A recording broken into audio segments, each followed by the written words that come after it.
Canım yurdum, məmləkətim Azərbaycan. Tarixinin bütün dövrlərində bura gələn millətindən asılı olmayaraq hər bir insan özünü çox rahat hiss edib. Azərbaycanlıların çox qəribə bir xüsusiyyətləri var. Bu tolerantlıqdır. Hər bir kəsə dözümlülüklə yanaşan Azərbaycana gələn heç bir kəs buradan peşman qayıtmayıb. Tarixən belədir. Biz bugün sizə bu tolerant yurdun, bu dözümlü xalqın, bu hər bir şəxsə əqidəsinə hörmətlə yanaşan xalqın tarixinin bir səhifəsini açmaq istəyirik. Azərbaycanda, eləcə də Bakıda qeyri-müsəlman millətlərinin yaşadığı və öz ibadətlərini həyata keçirdiyi yerlər çoxdur. Bu insanlar özlərini o qədər rahat, o qədər asuda hiss ediblər ki, hətta ibadətlərini belə həyata keçirmək üçün Allah evlərini bu qədər rahatlıqla tikmiş, öz yaşayışları, öz mənəviyyatlarını saflaşdırmaq üçün bütün ayinləri həyata keçirmişlər. Bugünkü mövzumuz sirdaş olaraq Bakının qeyri-müsəlman məbədləri haqqında olacaq. Odur ki, biz içəri şəhərdəyik. Çünki Bakı dedikdə ilk olaraq içəri şəhər yada düşür.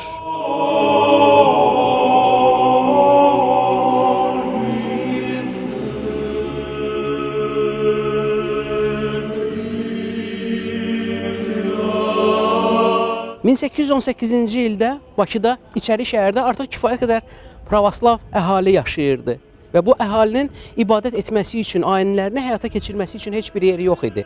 O zaman Bakının, içəri şəhərin köhnə dar məhəllələrindən birində kiçik bir məscidi kilsəyə çevirdilər. Daha sonraki dövrlərdə pravoslav əhalisi kilsə tikilməsi üçün Bakı şəhər komendantına müraciət etdi və komendaturada polkovnik Məlikovun sədrliyi ilə bir komissiya yaradılır və komissiya kilsə tikilişi üçün yer axtarır.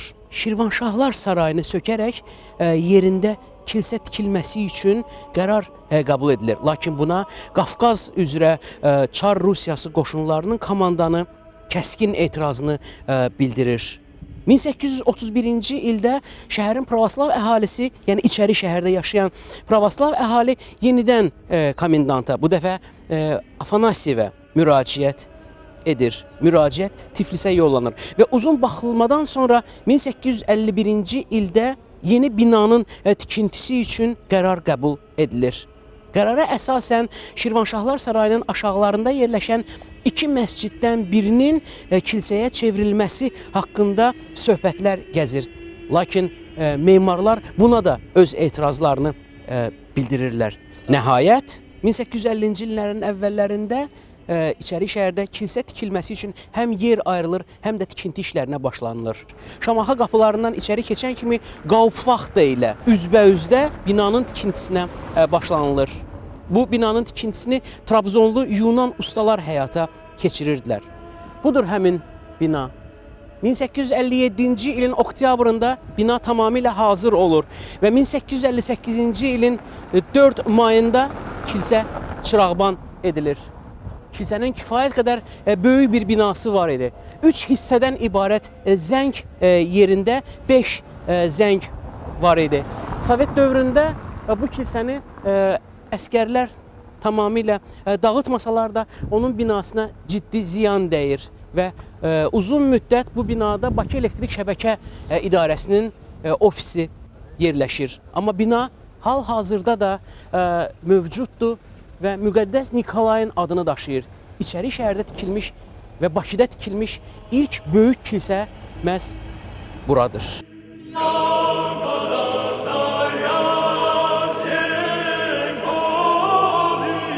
1806-cı ildə Bakı xanlığı ləğv edilir və Rusiya imperiyasına birləşdirilir. 1813-cü ildə Gülüstan müqaviləsi imzalanır.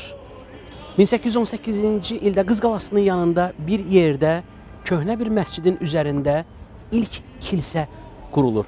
Həmin yer, bax, buradır. Yaxınlaşıram həmin yerə.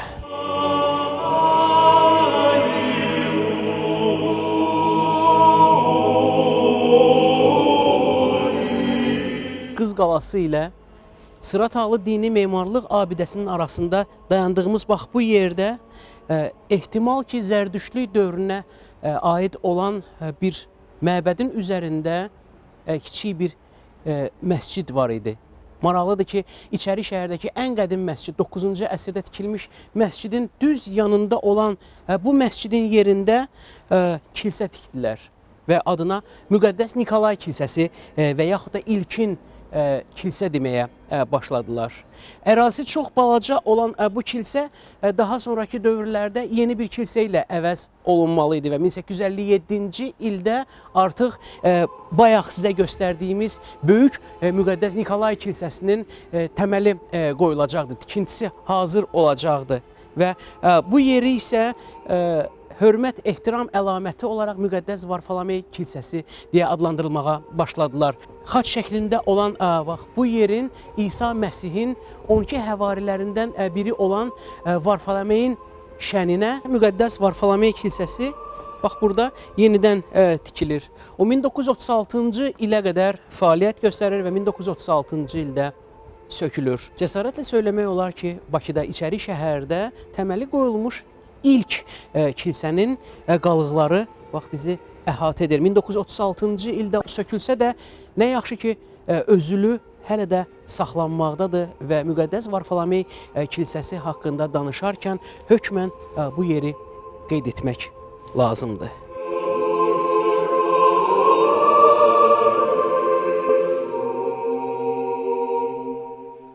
Bakı quberniya mərkəzi elan olunduqdan sonra və neft sənayesi inkişaf etdikcə Rusiyanın ucqar yerlərindən bura Bakıya çoxlu sayda pravoslav əhali köçməyə başladı. Onlar buruqlarda işləyirdilər və bu insanların böyük bir qismi çəllək hazırlayanlar idi. Çünki həmin o dövrlərdə neft çəlləklərlə gəmilərə toplanırlar və daşınardı. Bu insanların ayinlərini, dini ibadətlərini həyata keçirmək üçün Müqəddəs Nikolay kilsəsi artıq azlıq edirdi.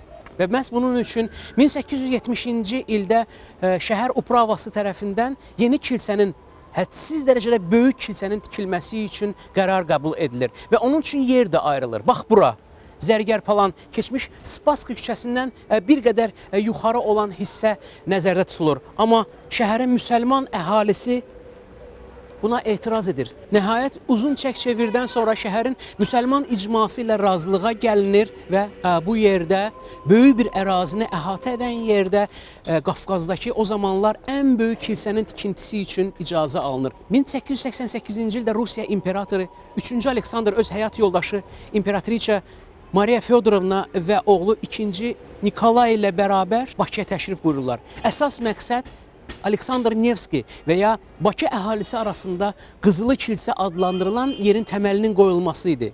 Ertəsi gün oktyabrın 8-də 1888-ci ildə günorta saat 2-yə təməl qoyma mərasimi təyin olunur. Mərasim saat 4-ün yarısına qədər gedir. İmperator həzrətləri öz ailə üzvləri ilə bərabər Qafqazda ən böyük kilsənin, Aleksandr Nevski kilsəsinin təməlinə kərpic qoyurlar. Maraqlıdır. 1890-cı ildə tikinti üçün 600 min rubl ayrılmışdı. 19 min rubl iyanə hesabına toplanmışdı. Fəqət bu məbləğ çatmırdı və 1886-cı ildə daha 60 min rubl vəsait ayrılır. Layihə işlərini memar Marfeld, əslən Bakı olan Marfeld həyata keçirmişdi. 1891-ci ildən Qaslavski bu işlərə rəhbərlik etməyə başlamışdı. Nəhayət 10 ildən sonra kərpic qoyma mərasimindən 10 il sonra 1898-ci ildə kilsənin çırağban olunmasına başlanılır. 1936-cı ildə bolşeviklər tərəfindən söküldü. Deyilənə görə onu sökmək mümkün değildi. O dərəcədə möhkəm idi ki, onu partlatmaq lazım gəlirdi. Zarafat değildi, bu Qafqazın ən böyük kilsəsi idi. Kilsənin hündürlüyü 55 metr yarım idi və qızılı xaçla bərabər onun hündürlüyü 81 metrə çatırdı. Yeri gəlmişkən, bu yer ilə düz üzbəüzdə İstiqlaliyyət o zamanki Nikolayevski küçəsində Hacı Zeynalabdin Tağıyevin bir zamanlar tikdirdiyi qız məktəbinin yerində cümə məscidi olmalıymış. Amma məhz bu yerdə olan kilsənin tikilməsi nəzərə alınaraq orada cümə məscidinin tikilməsinə icazə verməmişdilər. Onun ətraf yerlərində kilsə xadimlərinin yaşaması üçün yer də müəyyən olunmuşdu. Böyük tikililər vardı və eləcə də Persitskaya, indiki Murtuza Muxtarov küçəsində bir sovmə də vardı. Diqqət, əziz sirdaş tamaşaçıları, bugün daha bir yeni söz öyrənəcəyik. Ruslar ona çisovnya deyirlər. Çisovnya kilsə zəngləri olmayan ibadət bir yeridir. Onun adı Azərbaycanca sovmədir.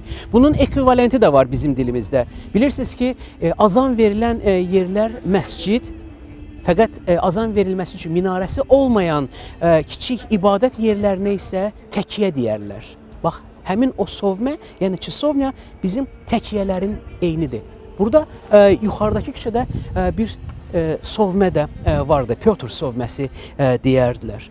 Bir müddət keçdikdən sonra bu böyük ərazidə 3 məktəb tikildi. Əvvəlcə 2, 190 və 189-cu nömrəli məktəb, daha sonraki dövrlərdə isə bunlara bitişik olan Bülbül adına musiqi məktəbi də tikildi. Həmin bu böyük ərazidə bir zamanlar Qafqazın ən böyük kilsəsi Aleksandr Nevski adına kilsə, müsəlman əhalisi arasında onun günbəzinin tam qızıldan olmasına görə qızılı kilsə deyərdilər. Sirdaş. Bakının düz mərkəzindəki Tsirkovnaya, yəni Vidadi və Spaskaya, yəni Zərgərpalan küçələrinin kəsişməsində olan Mixail Arxangel kilsəsi, el arasında buna Flotskaya və yaxud da Donanma kilsəsi də deyirlər. Dəqiq tikilmə tarixi ehtimal ki 1841-49-cu illəri əhatə edir. İş ondadır ki, bu kilsə Bakının ən qədim kilsələrindən biri olmaq etibarilə Salyan kazarmasında olan əskərlərə təhkim olunmuşdu və 1873-cü ildə tamamilə Bakı quberniyasına təhkim edilərək Salyan kazarmasına daha sonraki dövrlərdə təhkim olunur. 1891-92-ci illərdə kilsədə bərpa işləri aparılıb. Kilsə içərisindəki rəsmlər rəssam Emitsə məxsusdur. 1936-cı ildə keçmiş SSR ərazisində olan kilsələr bağlandıqda həmin o qadağa bu kilsədən də yan keçmədi və Donanma kilsəsi bağlandı. Müxtəlif illərdə burada ambar və digər məqsədlər üçün istifadə olundu. 1946-cı ildə SSR ərazisində yenidən dinə yeni bir baxış zamanı ilk olaraq Bakıda açılan kilsələrdən birincisi bəlkə Donanma kilsəsidir. 1966-cı ildə kilsədə yanğın baş verdi və sonradan yenidən qurma işləri yenidən aparıldı. Hal-hazırda kilsənin içərisində, ətrafında yenidən qurma işləri aparılır. Bütün bunlar dövlətin nəzarəti altındadır. Vicdan azadlığı haqqında qanunun bütün bəndlərinə riayət olunduğu təqdirdə burada Donanma kilsəsində hal-hazırda ölkənin pravoslav əhalisinin öz ayinlərini və ibadətlərini həyata keçirmək üçün və daha rahat bunları icra etmək üçün yenidən qurma, təmir bərpa işləri böyük müvəffəqiyyətlə aparılır.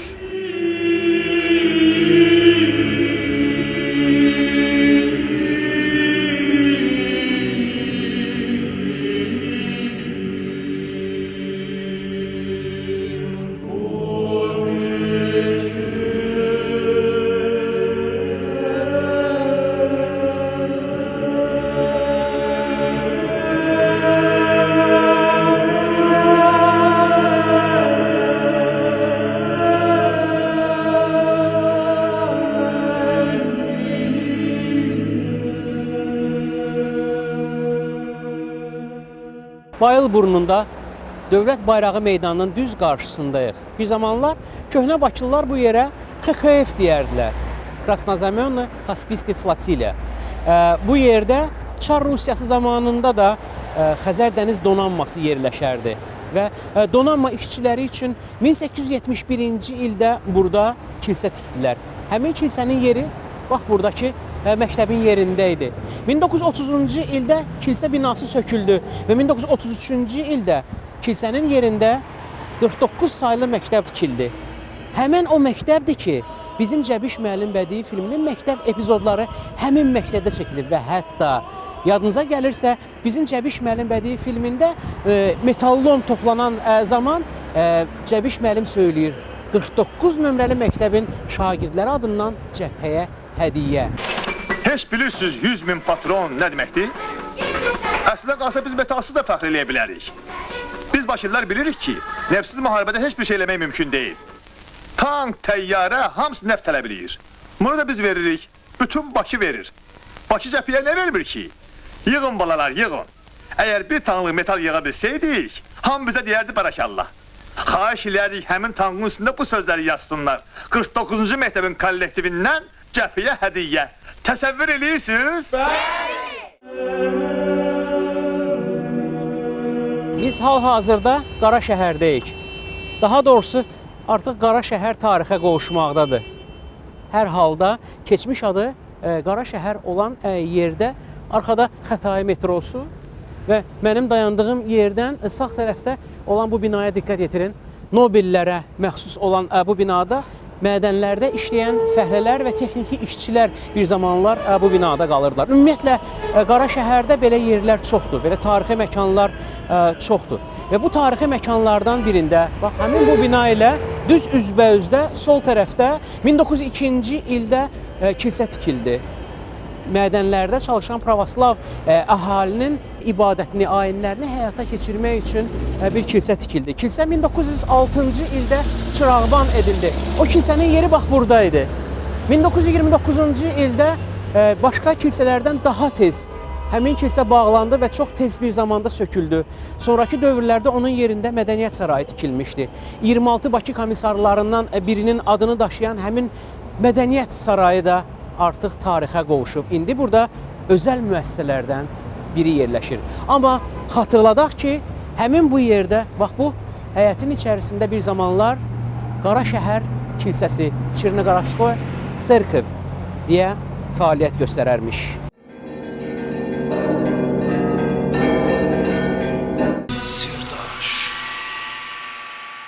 1885-ci ildə Bakının katolik icması şəhər upravasına müraciət edir və şəhər upravası katolik icmanın xahişini nəzərə alaraq elə Adolf Eichlerin yaşadığı yerin lap yaxınlığında bir yer ayırır. Həmin yer buradır.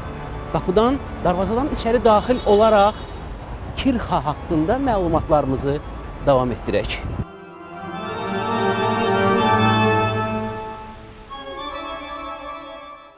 Adolf Eichler Almaniyanın Marburg şəhərindəki müqəddəs Yelizaveta kilsəsini çox sevirdi və Bakıda inşa edəcəyi kilsə də ona bənzəməli idi. 1895-ci ildə kilsənin təməli qoyulur. 1898-ci ildə kilsənin çəkisi 213 kiloqram olan qızıl suyuna çəkilmiş xaçı kilsə binasının üstünə qoyulur və 1899-cu ildə kilsə çırağban edilir. Əfsuslar olsun ki, bu kilsənin də aqibətini digər sökülən məbədlər gözləyirdi. Çünki Sovet hökuməti bu kilsəni sökməyi planlaşdırdı. Amma 1934-cü ildə o zaman Azərbaycan Komünist Partiyasının birinci katibi vəzifəsində çalışan Sergey Mironoviç Kirov öldürüldükdən sonra tanınmış heykəltaraş Pinxos Sapsaya onun abidəsinin ucaldılması işi tapşırılır. Pinxos Sapsay katolik idi və kilsənin söküləcəyindən xəbəri var idi. Odur ki, kürsüyə və onun üzərində ucaldılacaq Kirovun heykəli üçün çox böyük və çox hündür bir emalatxana yeri axtarırdı. Və məhz buna görə Kirxanın içərisində özü üçün emalatxana yeri istəyir. Hökumət buna razılıq verir və beləcə Kirxa xilas olunur. 1936-cı ildə Bakıda fəaliyyət göstərən katolik icması tamamilə ləğv edilir. Kirxanın baş pastoru onunla bərabər 7 icma üzvü 1937-ci ildə güllələnir. Kirxa salamatdır, fəaliyyət göstərir və burada kamera və orqan musiqisi səslənir. Bu Allah evinin həyatı yenə davam edir və hədsiz dərəcədə tolerant olan Azərbaycanda dini abidələrə olan dövlət qayğısı buranın bir qədər öncə əsaslı bərpasından sonra yenə qapılarını açdı və yenə də insanlar Kirxanı ziyarətə gəlirlər. Məncə bu bir sıra ölkələr üçün nümunə olacaq bir hadisədir. Azərbaycanın tolerantlıq nümunəsi.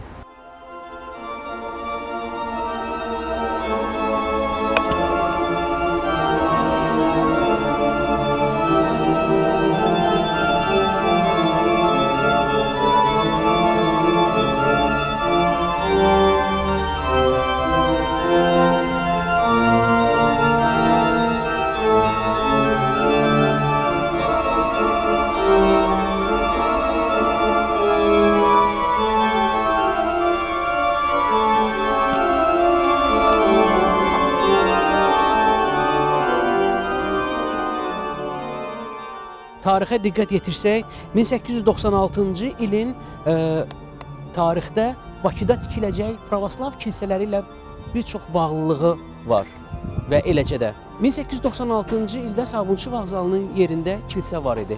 1925-ci ildə Sabunçu vağzalının tikilişi ilə əlaqədar olaraq həmin kilsə sökülür və vağzaldan bir qədər yuxarıda yenidən inşa edilir. Nəzərə alaq ki, bu kilsə Sovet dönəmində inşa olunan ilk pravoslav kilsəsi idi, yenidən inşa olunan.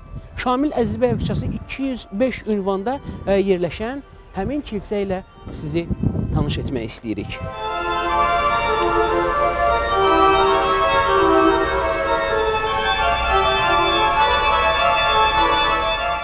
...1926-cı il aprel ayının 26-sında Bakinski Rabochi qəzeti yazırdı. Aprel ayının 28-də səhər saat 10-da kilsə öz zənglərini çalaraq bu kilsənin çırağban olunmasına hamını dəvət edir. 1946-cı ildə qapılarını etiqadlı insanların üzünə ilk açan kilsə məhz bu məbəd olub. 1999-2001-ci ildə burada müəyyən konservasiya və təmir işləri aparılıb.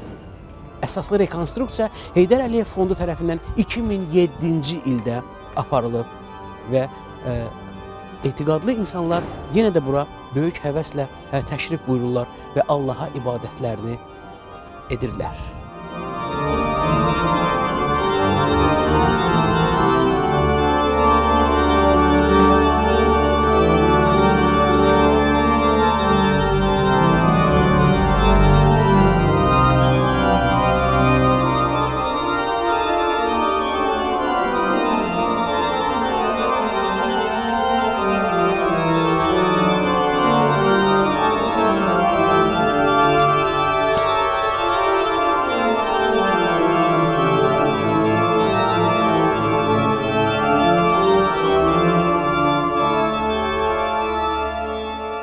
Bakının köhnə məhəllələrindən birindəyik. Bu məhəlləni cəmaət el arasında ya Qızıl Şərq və yaxud da Səlyan kazarmaları deyə adlandırırlar. Hərbi şəhərcik.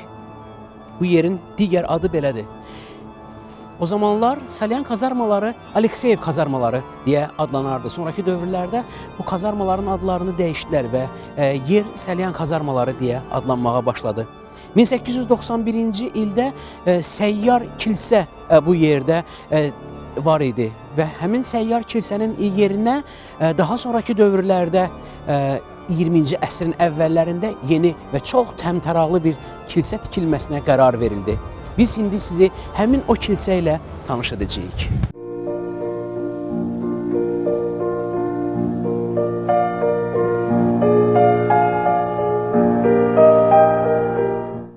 Həqiqətən çox gözəl bir məbəddir. İş ondadır ki, Bakı məbədləri pravoslav kilsələri tikildikləri yerdən və aidiyyatı olduğuna görə arxitektura üslubları da fərqlənir. Məsələn, biz bugünkü verilişimizdə sizə donanmaya aid olan bir kilsə haqqında söhbət açdıq. Həmçinin hərbi limanın kilsəsi və yaxud da neft buruqlarında çalışan insanlar üçün tikilmiş xüsusi məbədlər. Bunların hamısı arxitekturasına görə bir-birindən fərqlənir. Bu kilsə isə sırf hərbi üslubda olan, yəni piyadalar üçün nəzərdə tutulmuş bir kilsə üslubunda inşa edilib. kilsənin təməl qoyma mərasimi 1907-ci ilə təsadüf edib və o zamanki hökumət tərəfindən 42.000 rubl vəsait ayrılmışdı. Amma kilsə tikilməyə başladıkdan sonra müəyyən dərəcədə vəsait çatışmır və kilsəni tikən insanlar cəmaata müraciət edirlər. Müxtəlif insanlar imkanları çatdığı qədər 5 rubldan başlayaraq 10, 15, 25 rublə qədər iyanə verirlər. Hacı Zeynalabdin Tağıyevin heç müraciətsiz və şəxsən ona olunmadan, istək olmadan bu kilsənin inşası üçün 500 rubl göndərməsi haqqında tarixi sənəd də var. Bu haqda qəzetlər də yazmışdı. 1908-ci ildə kilsənin tikintisi başa çatır və 1909-cu ilin əvvəlində kilsə çırağban edilir. Bu kilsə də digər Bakıdakı pravoslav və katolik kilsələri kimi 1937-ci ildə əfsuslar olsun ki, bağlanır. 1988-89-cu illərdə uzun müddət bağlı qalan kilsənin qapıları nəhayət ki açılır, amma təyinatı üçün yox. Burada yerləşən əskərlərin kazarma kimi istifadə etmələri üçün. 1990-cı ilin yanvar hadisələri zamanı buralar dəhşətli bir yer idi və kilsənin həm qülləsinə, həm də günbəzinə atəşlər, mərmilər dəyir və o əməlli başlı zədələnir. Mart ayında isə burada güclü yanğın baş verir. Fəqət xeyirxah insanların sayəsində yenidən kilsə təmir bərpa işlərindən sonra qapılarını açır. Bu hadisə 2003-cü ildə baş verir. Azərbaycanlı tanınmış iş adamı Aydın Qurbanovun şəxsi vəsaiti hesabına yenidən bərpa olunur və 2003-cü ildə qapılarını insanların üzünə açır. Bu açılışa tanınmış şəxsiyyətlər dəvət alırlar. Gələn insanlar arasında Azərbaycanın milli lideri Heydər Əliyev və Hacı Allahşükür Paşazadə də var idi. O zamandan etibarən bu kilsə özünün ikinci həyatını yaşayır və burada tarixi əks etdirən müəyyən tabloları sizə göstərmək istərdim. Müqəddəs Jen Miranosis kilsəsi bu yerə bəzən əməli salih zənənlər kilsəsi də Azərbaycanca belə də söyləyirlər. Mesenat Hacı Zeynalabdin Tağıyevin vəsaiti hesabına 1907-ci ildə tikilmişdir. Qeyd etdiyimiz kimi Hacı Zeynalabdin Tağıyev bu kilsənin tikintisinə 500 rubl təmənnasız olaraq göndərmişdi və daha bir faktı sizə göstərmək istəyirəm. O irəlidədir. Təkcə Bakıda deyil, Azərbaycanın müxtəlif yerlərində müxtəlif dini icmalara məxsus olan dini məkanlar yenidən təmir bərpa olunur. Yenidən öz qapılarını insanların, inanclı insanların üzünə açır. Və ən sevindirici fakt ondan ibarətdir ki, bu zaman hansı millətdən olmasına qətiyyən əhəmiyyət verilmir. Azərbaycan ərazisində, Bakıda və Azərbaycanın rayonlarında, müxtəlif şəhərlərində həm müsəlmanlara, həm yahudilərə, həm katoliklərə, həm də pravoslav əhalisinə məxsus olan dini məkanlar yenidən bərpa olunur. Və bu işlərə dövlət başçısı şəxsən həm rəhbərlik edir, həm də nəzarət edir. Diqqət yetirək. Bakı və Azərbaycan yeparxiyasının Pravoslav Dini Mədəniyyət Mərkəzi Azərbaycan Respublikasının Prezidenti İlham Əliyevin tapşırığı əsasında inşa edilmişdir. Bu hadisə 2013-cü ildə, ötən il baş verib. Bir vətəndaş olaraq Azərbaycanın bütün inanclı insanlarına eyni göz və eyni nəzərlə baxdığına görə təbii ki, Cənab Prezidentə dərin təşəkkürlər etmək istərdik.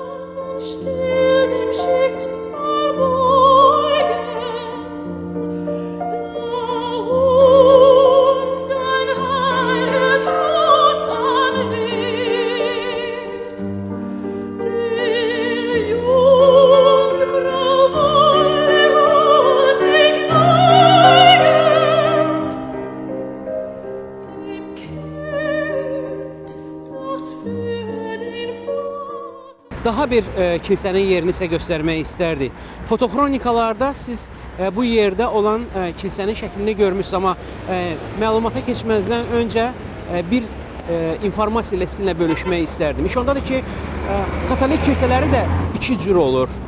Bunlardan birincisi Kirxanın timsalında Lüteran katolik kilsəsidir. Digəri isə Roma katolik kilsəsidir. Bax burada Pedaqoji Universitetin binası ilə düz üzbəüzdə arxa tərəfdə 1909-1912-ci illərdə Roma Katolik kilsəsi ucaldıldı. Hədsiz dərəcədə gözəl və təkrarsız arxitektura üslubuna baxmayaraq, əfsuslar olsun ki, 1931-ci ildə Sovetləşmə dövründə bu memarlıq abidəsi və dini abidə yerlə yeksan edildi bolşeviklər tərəfindən. Və onun əvəzində bir qədər sonra Dzerzhinska adına klub, indiki Şəhriyar klubu tikildi. Həmin kilsə bax bu yerdə idi. Bir daha əfsuslar olsun bildirmək istərdik ki, dini abidələrin çoxsu, elə bizim məscidlərimiz də həmin o repressiyalara məruz qalıblar. Bu yerləri ambar kimi və yaxud da digər məqsədlər üçün istifadə edərdilər. Ən yaxşı halda burada hansısa dükan və yaxud da muzey ola bilərdi. Maraqlıdır ki, insanların, Azərbaycan vətəndaşlarının milliyyətindən asılı olmayaraq qeyri-dindən olan yerlərə münasibəti hər zaman çox böyük və hörmət və ehtiramla olub. İnsanlar barmaqlarının ucu ilə belə həmin yerə toxunmazlar. Əfsus ki, bu sözləri bolşeviklər haqqında demək çətindir.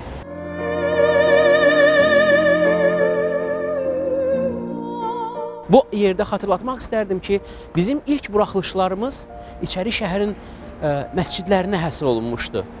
Daha sonraki dövrlərdə biz Bayır şəhərin məscidləri haqqında da veriliş təşkil etmişdik və bu sizin yadınızda olmalıdır. İndi isə tolerant şəhərimizin qeyri-İslam dini məbədləri ilə tanışlığımız davam edir. Bu yerdə biz artıq Yahudi sinagogları haqqında sizə məlumat vermək istərdik. Maraqlıdır ki, 1810-cu ildə Bakıda cəmi 26 Yahudi yaşayırdı. 1832-ci ildə ilk dəfə olaraq ibadət evi açıldı. Bu sinagog adlanmırdı, çünki sinagogda hökmən ravvin olmalı idi. Sonraki dövrlərdə Bakıya gələn Yahudilərin sayı artır. 1897-ci ildə artıq 2400-ə yaxın Yahudi yaşayırdı. Maraqlıdır ki, 20-ci əsrin əvvəllərində 1910-cu ildə artıq 10 minə yaxın Yahudi Bakıda yaşayırdı və bunların ibadət etməsi üçün hökmən sinagoglar olmalı idi. Təsdiq olunmayan məlumatlara əsasən Birja meydanında, yəni indiki Azadlıq meydanında bir sinagog varmış. Əfsuslar olsun ki, bu məlumat təsdiqini heç bir mənbədə tapmır, amma biz ehtimal kimi bu məlumatla sizə tanış etmək istərdik. 1910-cu ildə Merkurijskaya küçəsində, indiki Rəşid Behbudov küçəsində möhtəşəm bir bina ucaldılır. Bu Bakıda tikilmiş ilk sinagogdur. Biz indi həmin bina ilə sizi tanış edəcəyik. İndi burada Azərbaycanın məşhur konsert salonlarından biri Rəşid Behbudovun adını daşıyan mahnı teatrı yerləşir.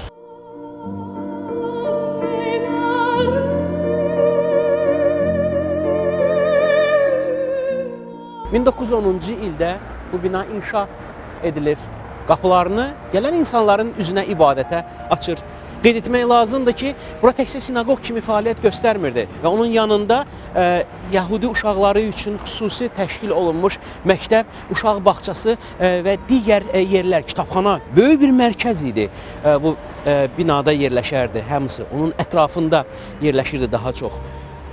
Sonraki dövrlərdə 1920-ci ildə Azərbaycanda Sovet hakimiyyəti qurulduqdan sonra bütün dini məbədlərə münasibət bir qədər dəyişdi və sinagogların bir çoxu bağlandı.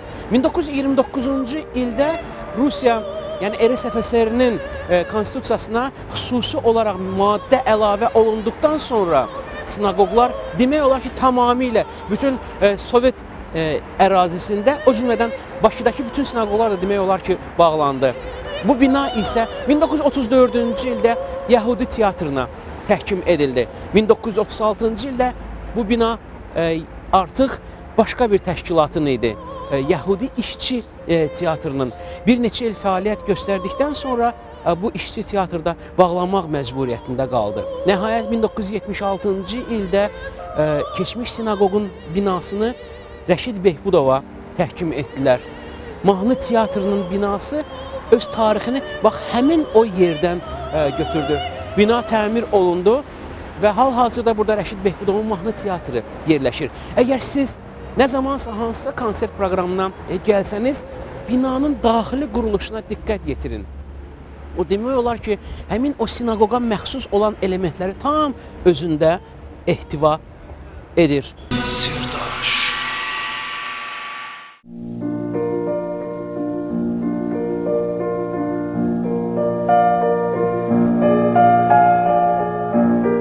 Sirdaşda yurdumu vəsf etməkdən yorulmuram.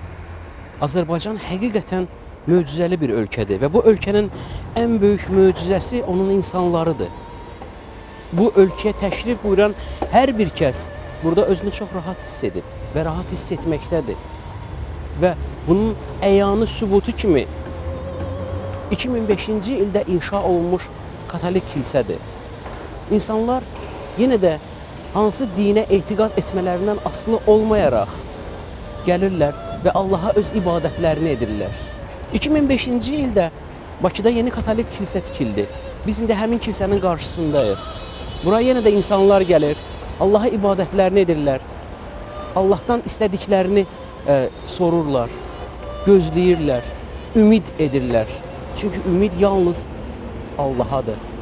Bunu hansı dində etməlindən asılı olmayaraq. Biz bugün sizə Bakının kilsələri haqqında söhbət açdıq və sonuncu kilsə ilə daha yaxından tanış olacaq və maraqlı bir faktla bölüşəcəyəm. Beləliklə, katolik kilsəyə ilə xoş gəldiniz.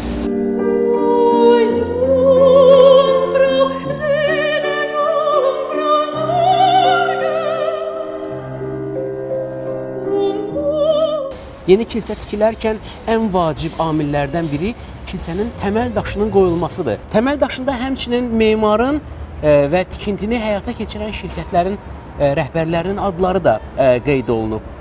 İkinci vacib məsələ kilsənin çırağban edilməsidir. Çırağban sözü simvolik sözdür. Ruslar buna osvişşeni deyirlər. Hər bir kilsə hazır olduqdan sonra xüsusi mərasim təşkil olunardı və kilsə çırağban edilərdi. Bu kilsələrin, bu məbədlərin açılışında ən əsas amillərdən biridir. Bu qədər hal-hazırda içəri daxil olacaq və sonuncu inşa olunmuş katolik kilsəsi ilə siz içəridən, daxildən, yaxından tanış olacaqsınız.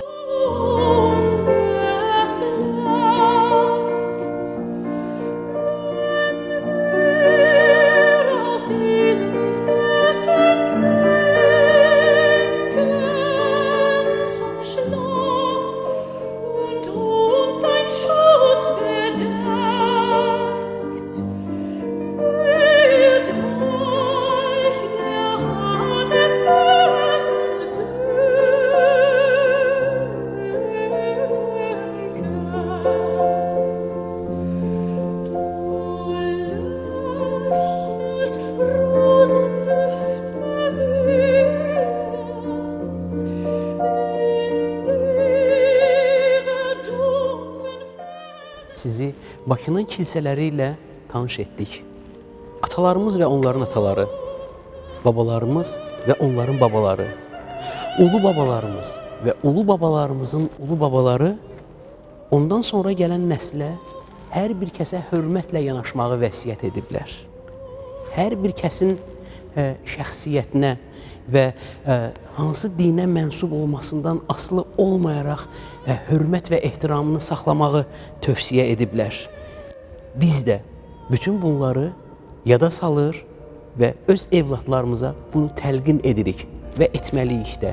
Azərbaycan şəxsiyyətindən, milliyyətindən, hansı dinə etiqad etməsindən asılı olmayaraq hamımızın ümumi vətənidir. Və ən ümdə amil bir-birimizə hörmət və ehtiramımızı hər zaman saxlamaq, mədəniyyətimizi nümayiş etdirmək və bir də Allahın evinə hər zaman hörmətlə yanaşmağı təlqin etməkdir. Dinimizdə bu xüsusi olaraq vurğulanır. Bir müsəlman kimi bunu etmək bizim borcumuzdur. Elə isə Sirdaşda yeni görüşlərədək.